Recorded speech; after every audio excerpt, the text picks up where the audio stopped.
Second focus. हम लोग chapter कौन सा कर रहे हैं भाई? रेवेन्यू। कौन सा चैप्टर? सुनिएगा समझिए, अच्छे समझिए। रेवेन्यू का मतलब होता है कमाई। रेवेन्यू का मतलब कमाई। तो कैसा कमाई? जब प्रोडक्ट को बेच करके, कमोडिटी को बेच करके जो हमें पैसा मिलेगा उसे रेवेन्यू कहते हैं। समझ पा रहे हैं क्या बोल रहे हैं कि नहीं समझ में आ रहा है? When selling the commodity, whatever money is earned is called revenue. जब हम कमोडिटी को बेच करके जो भी हमें पैसा मिलेगा उसे कहते हैं रेवेन्यू। दूसरे भाषा में भी डेफिनेशन बोल सकते हैं कि revenue means income received from selling of commodity. Received from, revenue का मतलब क्या होता है? इनकम, जो कि हम वस्तु को बेच करके जो भी हमें पैसा मिल रहा है उसे रेवेन्यू कहते हैं। रेवेन्यू तीन तरीके का होता है, total revenue, average revenue, marginal revenue. जोर से बोलिए। Total revenue, average revenue, marginal revenue. ये क्या चल रहा है? रिवीजन, पढ़ाई नहीं चल रहा, इट्स अ रिवीजन क्लास। समझ पा रहे? अच्छा, टोटल रेवेन्यू क्या होता है? Total revenue means total income. Total revenue means total income from selling the total commodity, from selling the total commodity eight a given price. At a given price, माने एक price पे सारे commodity को बेचने के बाद। टोटल रेवेन्यू का मतलब कुल कमाई। कुल कमाई कैसे हुआ? सारे कमोडिटी को बेचने के बाद जो भी हमें कमाई हो रहा है इसे कहते हैं टोटल रेवेन्यू। क्या कहते हैं? Total revenue. इसका फार्मूला था price into quantity, price into quantity. फिर था एवरेज रेवेन्यू। एवरेज रेवेन्यू दर्शाता है कि एक यूनिट को बेचकर हमें कितना कमाई हो रहा है। एवरेज रेवेन्यू हमें दर्शाता है कि एक यूनिट को बेच करके हमें कितना कमाई हो रहा है। तो एवरेज रेवेन्यू लिखवाया था कि average revenue is the revenue per unit of output sold. Per unit of output sold. प्रत्येक आउटपुट को सोल्ड करने में, प्रत्येक आउटपुट को सोल्ड करने में एक यूनिट पे हमें कितना कमाई हो रहा है, इसे कहेंगे एवरेज रेवेन्यू। क्या कहेंगे? Average revenue. एवरेज रेवेन्यू निकलता कैसे है? Total revenue divided by Q. Total revenue divided by Q, माने टोटल रेवेन्यू को नंबर ऑफ यूनिट सोल्ड से डिवाइड कर दो, एवरेज रेवेन्यू आ जाएगा। क्लियर है क्या? नेक्स्ट है मार्जिनल रेवेन्यू। नेक्स्ट क्या है भैया? मार्जिनल। सुनिएगा, मार्जिनल रेवेन्यू माने एडिशनल रेवेन्यू, एक्स्ट्रा रेवेन्यू। जब एक्स्ट्रा कमाई होगा ना उसे कहते हैं मार्जिनल। उसे क्या कहते हैं हम लोग? समझ पा रहे हैं? जब एक भी एक्स्ट्रा कमोडिटी बेचेंगे ना तो हमें एक्स्ट्रा कमाई होगा। समझ पा रहे हैं? उसे कहते हैं मार्जिनल रेवेन्यू। इसका भी फार्मूला था delta TR divide by delta Q. आप डेल्टा आर लिखे हैं, delta TR divide by delta Q. और एक और फार्मूला था टीआरएन माइनस टीआरएन माइनस 1। अच्छा, इसका रिलेशन समझना था हम लोगों को। Relationship among TR, AR and MR under perfect competition. Under perfect competition. Market तो दो तरीका का होता है, एक होता है परफेक्ट और एक होता है इम्परफेक्ट। जोर से बोलो। परफेक्ट कंपटीशन का मतलब वो जहाँ पे नहीं खरीदने वाला का कमी नहीं, दोनों ही एकदम छप्पर फाड़ के रहेंगे। समझ पा रहे हैं? और कंपटीशन भयानक होगा। कंपटीशन ऐसे मार्केट को कहते हैं परफेक्ट कंपटीशन। क्या कहते हैं हम लोग? और इम्परफेक्ट कंपटीशन का मतलब होता है कंपटीशन है लेकिन परफेक्ट जैसा नहीं। कंपटीशन है लेकिन परफेक्ट जैसा नहीं। क्या कहते हैं? इम्परफेक्ट। क्या कहते हैं हम लोग? तो यहाँ रिलेशन समझना था, relation among TR, AR and MR. TR, AR and MR under कौन सा कंपटीशन? Perfect competition. कौन सा कंपटीशन? तो इसके एक तो टेबल बनवाए थे कि आप प्राइस मान लीजिए, क्वांटिटी मान लीजिए। क्वांटिटी डाल दीजिए 1 2 3 4 1 2 3 4 5 1 2 3 4। प्राइस आपको खुद से मानना है, प्राइस लेकिन फिक्स रहता है। परफेक्ट कंपटीशन में प्राइस फिक्स रहता है। परफेक्ट कंपटीशन में प्राइस क्या रहेगा? आप 10 रुपया मान रहे हो तो सब जगह 10 10 10, 20 मान रहे हो तो सब जगह 20 20 20। समझे? इस तरीके से हम टेबल बनवाए थे, रिलेशन समझाए थे कि टीआर क्या होता है। टीआर बढ़ता है, लगातार बढ़ता है at a constant rate. At a constant rate TR increases at a constant rate. TR लगातार बढ़ता है एक कांस्टेंट रेट से, एक कांस्टेंट रेट। दूसरा हम लोग का था कि AR is equal to MR. AR किसके बराबर होता है? एमआर का। और price equal to the AR and MR. Price equal to the price जो होता है ये बराबर होता है किसका? एआर और एमआर का। एआर माने एवरेज रेवेन्यू, एमआर माने मार्जिनल रेवेन्यू। नेक्स्ट हम लोग का रिलेशन था relationship among TR, AR and MR under imperfect competition when price is variable. When price is variable, imperfect competition में इसका रिलेशन समझना था। तो इम्परफेक्ट कंपटीशन में इसका रिलेशन क्या हो रहा था? जब टीआर मैक्सिमम होता है तो एमआर क्या हो जाता है? 0। TR is maximum, MR 0। TR माने टोटल रेवेन्यू। टीआर माने टोटल रेवेन्यू। बुक में आप लोग का टीआर ही लिखा रहेगा। समझ रहे? जो बच्चे हिंदी वर्जन के हैं बुक में टीआर ही लिखा रहेगा। तो टीआर जब सबसे ज्यादा हो जाता है तो एमआर क्या हो जाता है? 0। दूसरा हम लोग का है AR is equal to price. AR is equal to, AR किसके बराबर है भाई? प्राइस के बराबर है। किसके बराबर है?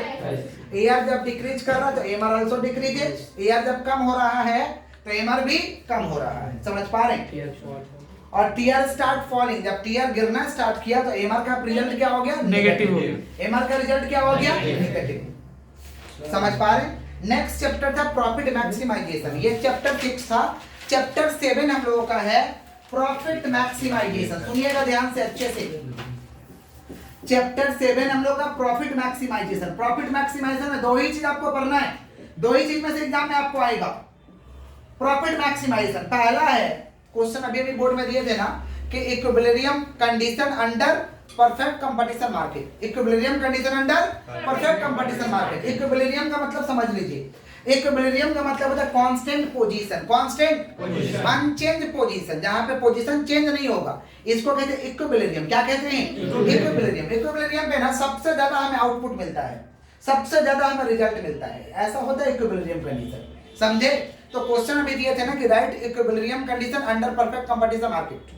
Under perfect competition, perfect competition market का इक्विलिब्रियम कंडीशन को लिखना है या प्रॉफिट मैक्सिमाइजेशन का कंडीशन को लिखना है। प्रॉफिट मैक्सिमाइजेशन का कंडीशन को लिखना है। तो प्रॉफिट मैक्सिमाइजेशन का दो ही कंडीशन है। पहला कंडीशन है MR equal to MC. MR equal to marginal revenue equal to the marginal cost. Marginal revenue equal to the marginal cost. और दूसरा हम लोग का कंडीशन है MC curve cut below. MC curve cut below, MC curve cut below from MR curve. MC curve cut below from MR curve.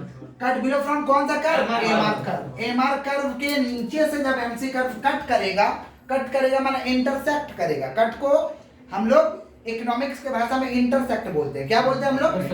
तो MC curve cut below from कौन सा curve? MR curve. कौन सा curve? आगे बढ़िए। अच्छा, इसका दूसरा वाला पॉइंट को हम लोग ऐसे भी कहते हैं, दूसरा वाला पॉइंट को कहते हैं MC curve is upward rising. MC curve is upward rising, इसे ना हम लोग ऐसे भी कहते हैं कि MC curve is upward rising. MC curve is कौन सा rising?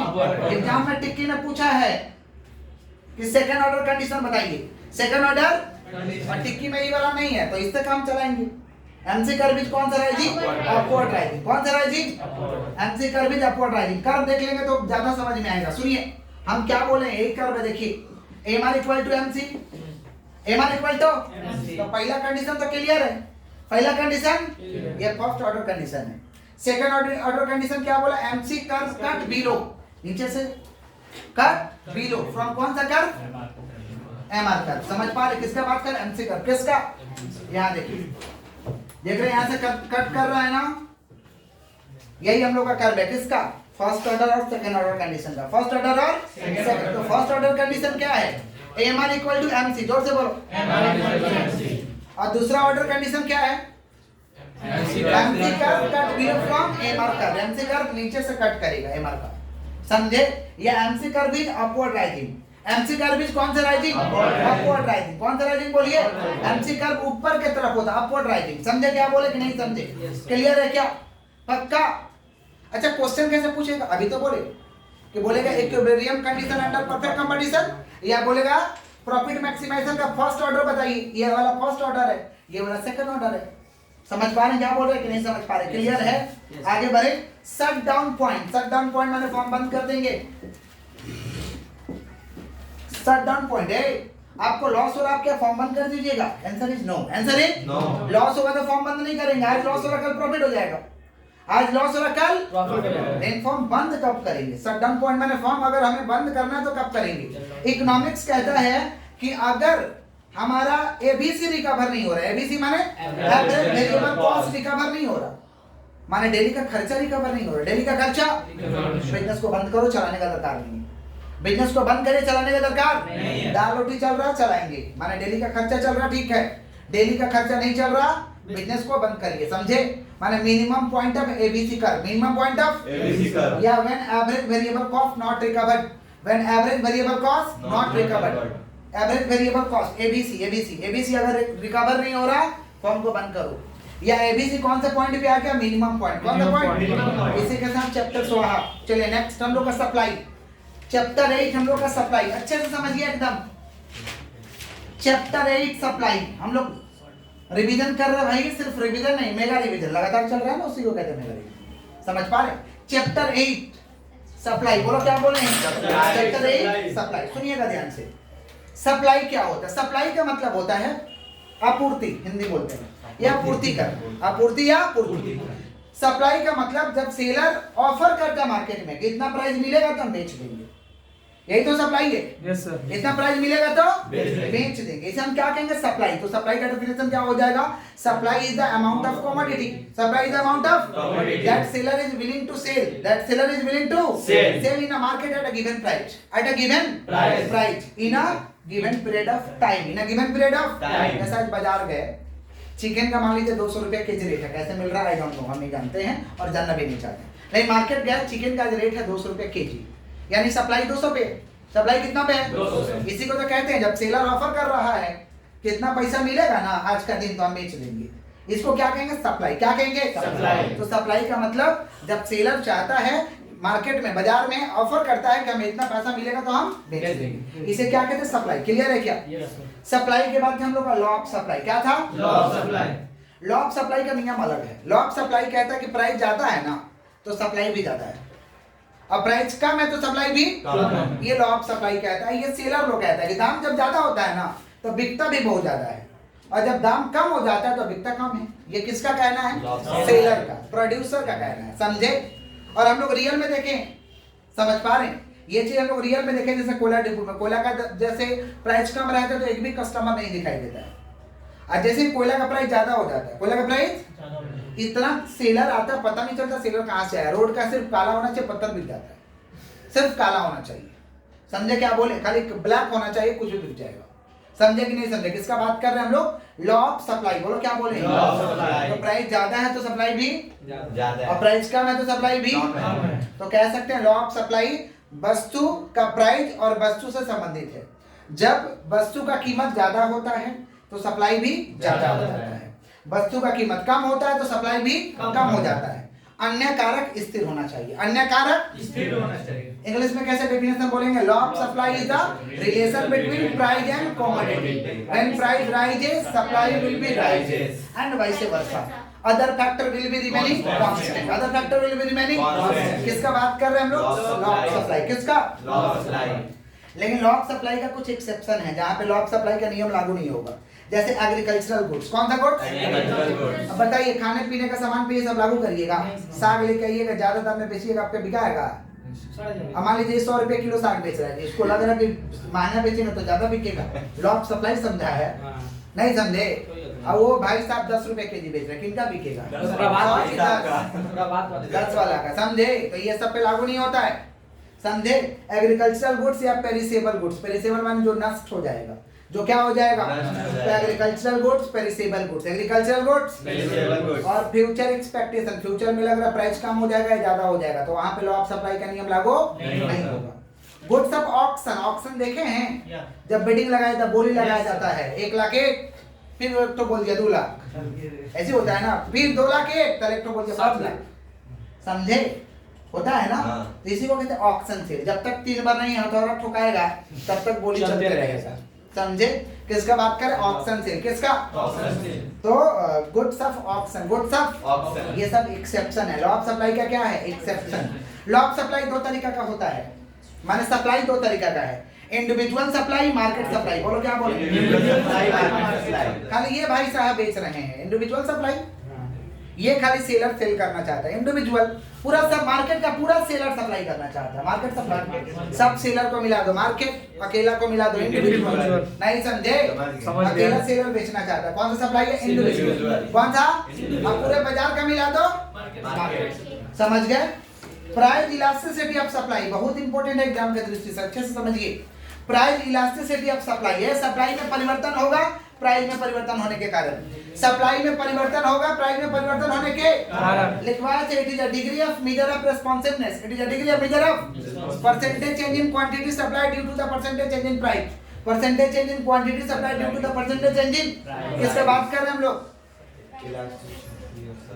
Elasticity of Supply। Price elasticity of supply माने सप्लाई में परिवर्तन होगा प्राइस में परिवर्तन होने के कारण, सप्लाई में परिवर्तन होगा प्राइस में परिवर्तन होने के कारण। अच्छे से समझो, अच्छे से, बहुत इंपॉर्टेंट है।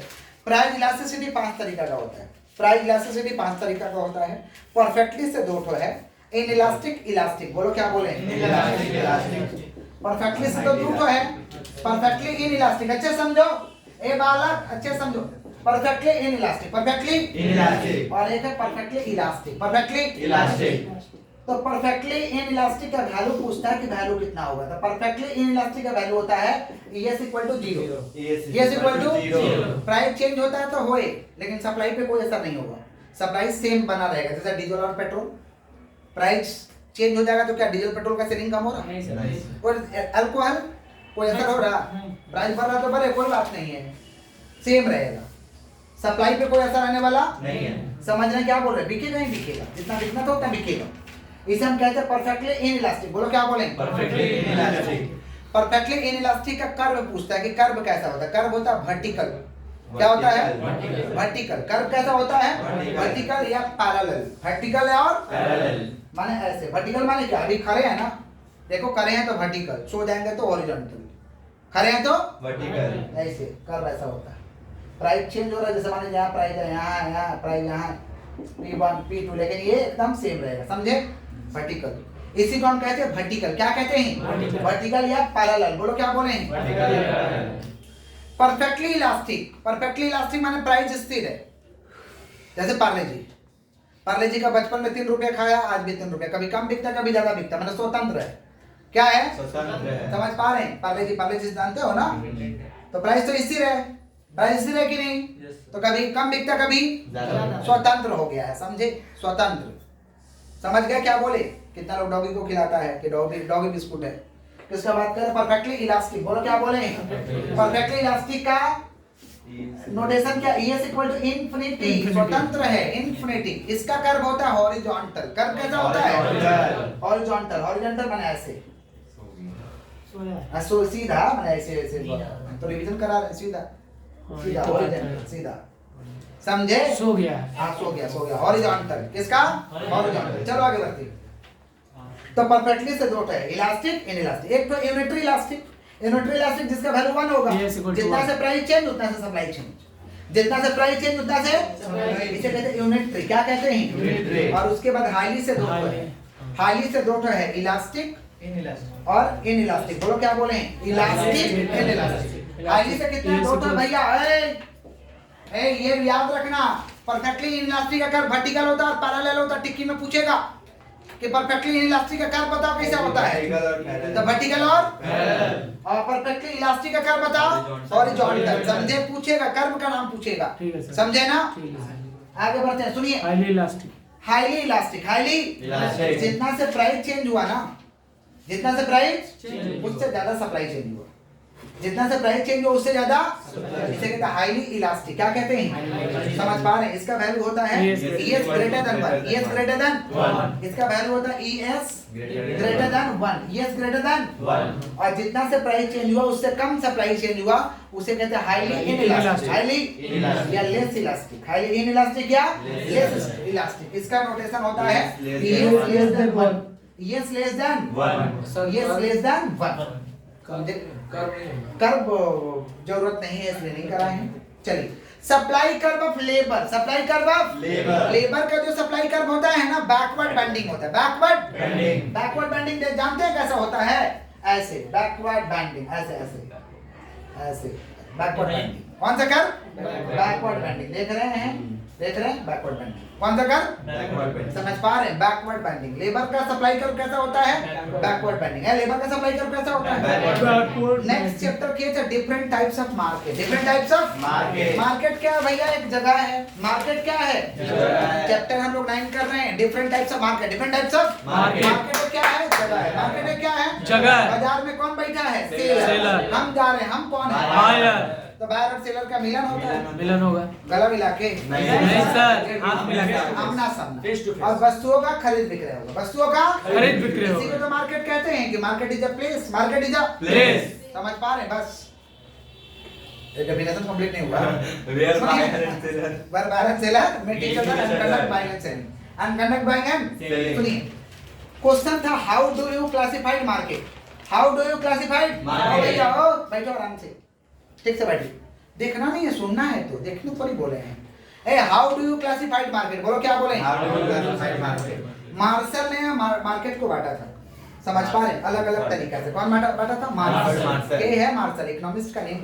इकोनॉमिस्ट का सुनिए ध्यान से। मार्शल मार्केट को बांटा था on the basis of time, on the basis of Time. Time के हिसाब से 4 तरीका का मार्केट होता है, very short, short, long, very long. बोलो क्या बोले? Very short, short, long, very long. जोर से बोलो। Very short, short, long, very long.